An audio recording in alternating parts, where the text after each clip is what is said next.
Welcome to Badminton Weekly with me, Jasmine Lim. The Kumamoto Masters concluded last weekend with some surprising results, none more than in mixed doubles. The final between Thom Jikel Delphine Del Rue and Dechapol Pravaranukroh Supisara Presampran was the only unseeded match, and it was the much lower-ranked Thai pair that came away winners at the end of a three-game battle. Jikel and Del Rue, who reached their first tour final of the year, fell just short in the decider to hand the world number 201s their first title in their third tournament together. Chris Langridge, who once coached the French pair, shares his insights on the final and more.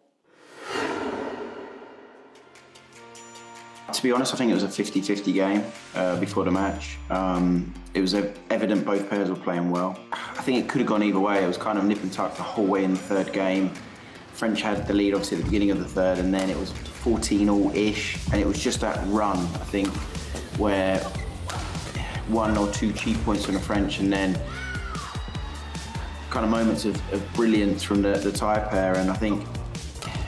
full credit to them. I think they did deserve it in the end, but it could easily have gone either way. I think one thing that was actually really nice to see, especially from Dechapol, such an experienced player. He's won a lot, been world number one, world champion, but how much it meant to him at the end. Just because, if we're honest, on his incredible resume, it wouldn't be one of the higher achievements. But it was amazing to see that the passion and how much it truly meant at the end, and especially with obviously a new partner and a new partnership. Now, how long this partnership's going to actually go on for, I don't know. Thom and Delphine, it hasn't quite clicked on a continuous basis in the tournaments for them, where we've seen impressive runs of points or even a game of a match, but we hadn't seen more than that. Now, in this tournament, for me, it was a case of it started to come together. And I think we have to go back to thinking, back in Jan 2023, they were 3 in the world. They are world class. They are a very, very good pair, European champions. And there's been a few things for me that have gone against them, which is they had quite a lot of changing in the coaching, in the whole French setup, in the double side of things. Also, Delphine, she's been a little bit unfortunate with some injuries. Because if you look at their current world ranking, 22, I mean, that's not realistic. They're much better than that. And also, they've only got 12 tournaments on. And since the Europeans back in April, which they won, obviously an amazing result, they've only played 5-6 tournaments. That is not many at all in a 7-month period. These are things that do kind of knock you back, and it takes time to get going again. And I think that if they can stay injury-free and now kind of use this amazing performance to kind of kick-start things, and I do think over the next 3 or 4 months we're going to see a totally different pair. I mean, the other big point to mention is almost half of the world top 10 mixed doubles are not currently active. If we were to sit back down in 6 months' time, hopefully for them, injury-free, and the momentum's going, I'll be confident we'll be talking about a pair that are back to definitely top 12 in the world, because they're definitely that caliber. Now, are we going to see that tournament after tournament? No, just because, it depends who they come up against, and it depends, can they kind of find or keep this momentum that they've got? The tournament they played, yes, some around, I'm going to be honest and say they played much better than I anticipated, and they could have been champions. But I think the experience of Dechapol was just too strong in this tournament. But I think if I was a French fan, and I will be really, really happy with what I saw, and I'll be confident for the future that Thom and Delphine are back. World number 9, Aya Ohori, played her last international tournament at home last week. The 28-year-old had revealed earlier this month that she would retire at the end of the season, with the Kumamoto Masters being her last in Japan. She lost in the quarterfinals to compatriot Akane Yamaguchi in 3, thus bringing the curtains down on her final home campaign. Ohori made her international debut in 2012 and has been a vital part of the Japanese national team ever since, helping them notably to an Asian Games women's team gold in 2018, Uber Cup silver in 2020, and the Asian Team Championships gold in 2018 and 2020. With 2 individual tour titles to her name, Ohori's biggest individual achievement came at the 2022 Asian Games, where she finished with a bronze medal. A ferocious competitor on the court and a friendly, kind personality off, it's not surprising to see Ohori's peers have only good things to say about her. Aya adalah pemain yang bagus. Di 2 kali pertemuan terakhir saya kalah dengan dia. Jadi pastinya ini keputusan yang berat untuk Aya, karena saya rasa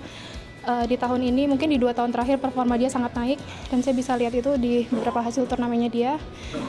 Mungkin ini keputusan yang sudah dia pikir matang-matang dan saya rasa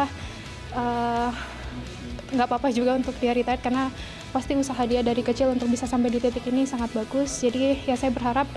di sisa turnamen ini Ayah bisa menikmati permainan dan bisa retire dan bisa melakukan apa yang dia sukai di masa depan. Dia adalah salah satu pemain left-handed yang susah ya karena dia punya serangan yang bagus dan pastinya dia baik juga di luar lapangan. Saya kenal dengan dia dan dia baik dengan saya dan juga pemain lain, jadi pastinya ya akan rindu dia ada di tour. I think her condition now is like better than like past few years, but I also respect her desire to quit badminton, maybe have a best carry for her to go next one. When we are go on court, we always fight in every single shot, but after the match, we are friends. 小さい時から一緒にバドミントン、いろんなところで、小学生の時から対戦してきて、多分一番今の日本代表の中で一番長い間、一緒にバドミントンをしてきた選手だとは思うので、はい、寂しくなるとは思いますけど、決めたことなので、大堀さんが決めたことなので。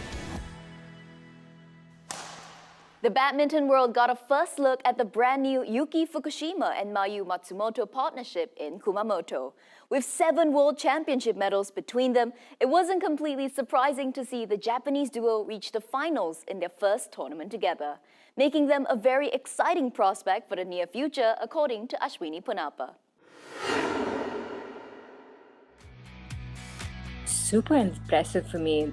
First tournament reaching their first final, but again, Fukushima and Matsumoto have played together in the past, about 3 years ago at the Thomas Uber Cup, and that was the first time that I saw the two of them mix around and play, and it was very interesting because they played a couple of matches there, and 3 years later they've got together and they formed this partnership. I think that might have played a role. It's always promising when you're starting off a new partnership, and of course if you get to the finals, I mean, that's the most ideal situation because you know that, okay, you're on the right track, you made the right decision in terms of partner choice. I think the most important thing, of course, is the fact that reaching the finals at their very first tournament, being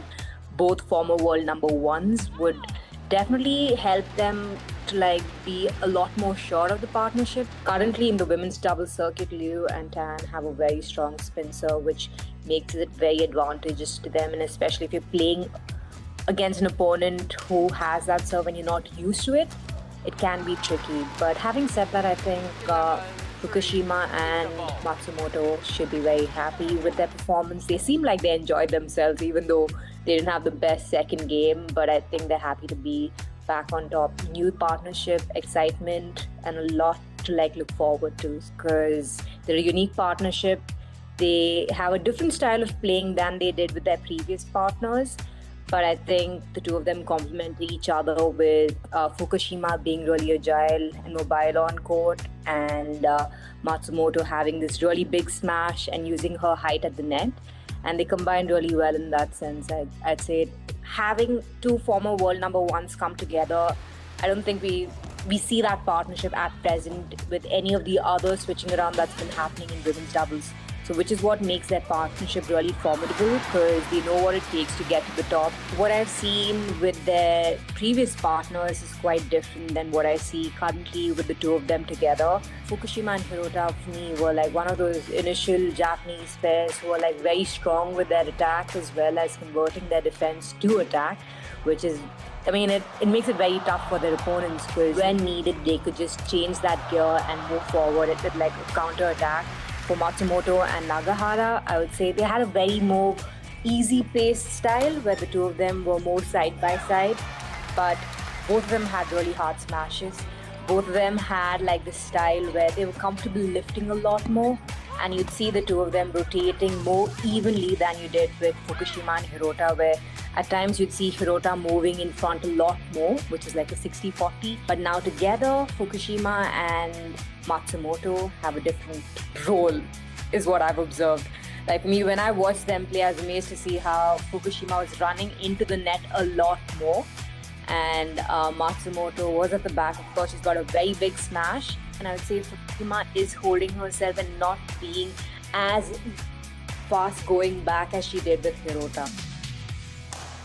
Sticking with Japanese women's doubles, Naomi Matsuyama and Chiharu Shida ended their home campaign in the semi-finals, losing to Liu and Tan. Still looking to reach their first World Final since the Olympics, the world number 4s haven't quite bounced back to peak form yet. A bronze medal at the Paris Games, though, has put plenty of sheen on their season, and Matsuyama and Shida are still reaping the benefits that come with being Olympic medalists.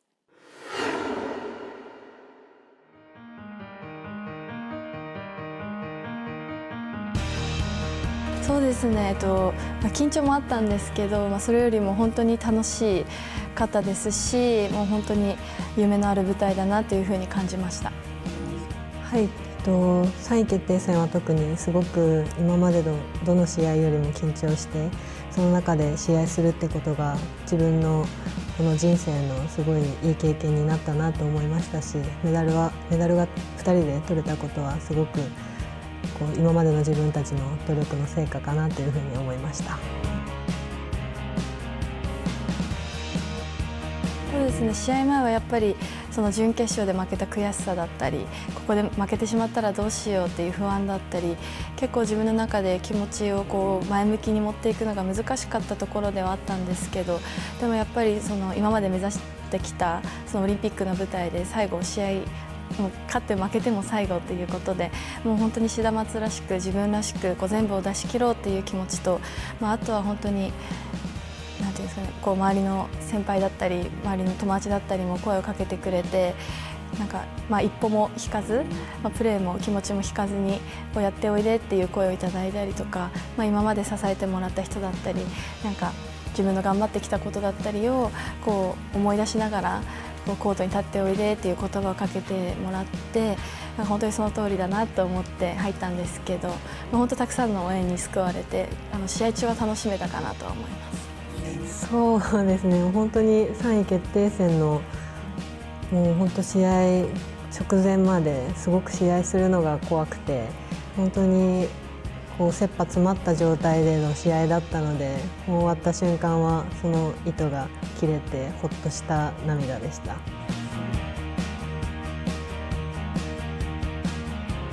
金メダルをパリオリンピックで金メダルを目指してやってきていて、その中で結果銅メダルではあったんですけど、それが自分たちの今の実力だなというふうに思いましたし、自分たちも全て出し切っての結果だったなというふうに思うので、そこは自分自身も満足しています。はい、そうですね、松山も言っていたように、金メダルを目指してやってきて、結果は銅メダルだったんですけど、でも2人で頑張ってきたっていう証を形にして残せたので、すごく良かったかなと思っています。そうですね、本当にオリンピックが終わってから結構テレビの取材だったりとか、すごいありがたいことに結構忙しくさせてもらって、本当に改めてオリンピックってたくさんの方に見てもらえる大会なんだなっていうふうに思いましたし、もう本当に全然今までのその大きな大会よりもなんか本当に違うんだなっていうふうには感じたんですけど、本当メダルを取ってから1ヶ月ぐらい経ったと思うんですけど、結構バタバタしながらで、あんまり自分たちがメダリストになったんだっていう浸る時間もなく時間が過ぎてるなっていうふうに自分は思っていて、なんか未だにあんまり実感は湧いてないんですけど、でもやっぱりオリンピックの雰囲気っていうのはどの試合を比べても一番なんか素敵だったなっていうふうには思っています。That's it for our show today, but before we go, a piece of exciting news coming in that Victor Axelsen, where former world number 1 Peter Gator joined his coaching setup. We'll have Hans-Christian Wittinghus discuss this in detail next week, so do join us then. In the meantime, stay up to date with the latest news by downloading our BWF app, Badminton for You. And as always, let us know your thoughts, comments, and questions on our Facebook and YouTube pages. Bye for now.